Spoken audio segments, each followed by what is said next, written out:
Answer questions. Thank you. Over the past year and a half, my colleagues on the other side of the aisle have relentlessly vilified Dr. Fauci under the guise of investigating the origins of the COVID-19 pandemic. But after reviewing nearly 500,000 pages of documents, conducting 20 closed-door interviews, and receiving testimony from nearly a dozen witnesses brought before this Select Subcommittee for public hearings, they have come up empty-handed for evidence of their extreme allegations that Dr. Fauci lied about gain-of-function research at the Wuhan Institute of Virology and caused the COVID-19 pandemic. So I'd like to address both of the Republican claims in turn. Throughout the majority's investigation, the Select Subcommittee has heard 3 definitions for gain-of-function research.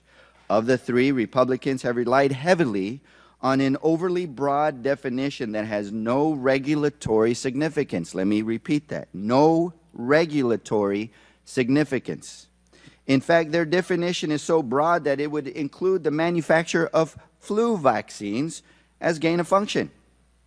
Because it is so broad, the National Institute of Health does not use that definition when assessing whether proposed research is or is not, quote-unquote, gain of function research. For those assessments, NIH has instead appropriately used the definitions provided in regulations. And to be clear, the Select Subcommittee has been reminded by witnesses after witness that NIH at all times referred to regulations for the definition of gain-of-function research, and not to a nebulous, expansive definition with no legal bearing that is so broad it could apply to, again, the manufacturing of flu vaccines.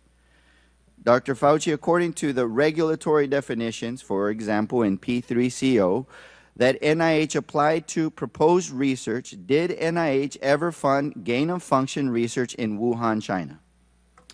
As you said, Congressman Ruiz, according to the regulatory and operative definition of P3CO, the NIH did not fund gain-of-function research at the Wuhan Institute of Virology.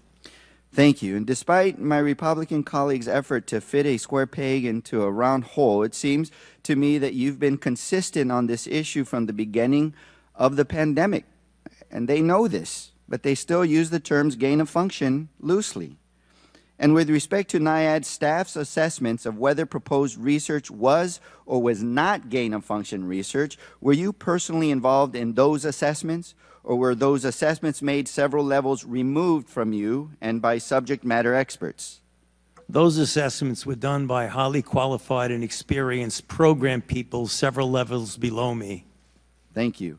And your public statements that NIH did not fund gain-of-function research in Wuhan reflected the assessments made by NIAID subject matter experts applying a definition found in the regulation known as the P3CO framework. Is that correct? That is correct.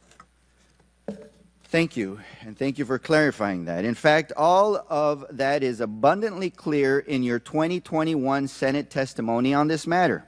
When asked by the Senate about gain-of-function research, you testified, quote, "That is why we have committees. We have a P3CO committee." You also testified in 2021, quote, "Gain-of-function is a very nebulous term. We have spent, not us, but outside bodies, a considerable amount of effort to give a more precise definition to the type of research that is of concern that might lead to a dangerous situation." You are aware of that. That is called P3CO. That was back in 2021. At the time of your May 2021 testimony, P3CO had been the operative definition of gain-of-function research for several years, correct? That is correct. So I will note that at your transcribed interview in January, the majority conceded that NIH did not fund research in Wuhan that met the criteria of P3CO. I encourage the audience to read the transcript of that interview so you can evaluate the merit of the majority's claims for yourselves. So now, if we could quickly turn to the irresponsible and false accusation that you created SARS-CoV-2, the virus responsible for the COVID-19 pandemic. So this accusation centers on a grant NIAID awarded to EcoHealth Alliance with a subaward to the Wuhan Institute of Virology. And we have been entertained earlier about the suggestion that this funding could have possibly gone to a bioweapons research capacity as well. So I want to be clear, no evidence provided to the Select Subcommittee demonstrates that the work performed under NIH funding, including at the Wuhan Institute of Virology, led to the creation of SARS-CoV-2. The majority has failed to demonstrate or even credibly suggest that any of the viruses studied under the grant could even possibly have been the progenitor virus. Dr. Fauci, could you briefly explain why none of the viruses studied under the EcoHealth Alliance grant could have been the progenitor virus of the SARS-CoV-2? When you're talking about the evolution of a virus from one to another, the viruses that were studied under the subaward to the Wuhan Institute that have been reported in progress reports in the literature and published papers, those viruses were phylogenetically so far removed from SARS-CoV-2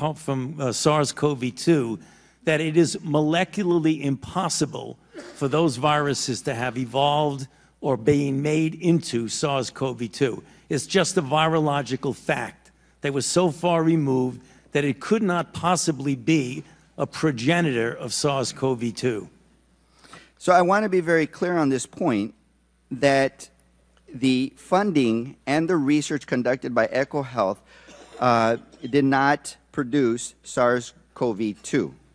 That doesn't negate that this lab another lab could have been doing research and it could have leaked from a lab. It still is a possibility, but it was not directly, or it was not funded by NIAID or NIH. And just for the record, this information was provided by NIH to then Oversight Ranking Member James Comer nearly 3 years ago in October 2021. So despite the clear evidence that Dr. Fauci and his agency did not fund gain-of-function research under the P3CO regulatory definition, and that the viruses studied under the federally funded grant, EcoHealth Alliance grant, could not have been the progenitor virus for SARS-CoV-2, Republicans have levied these unsubstantiated allegations knowing very well that they are not true.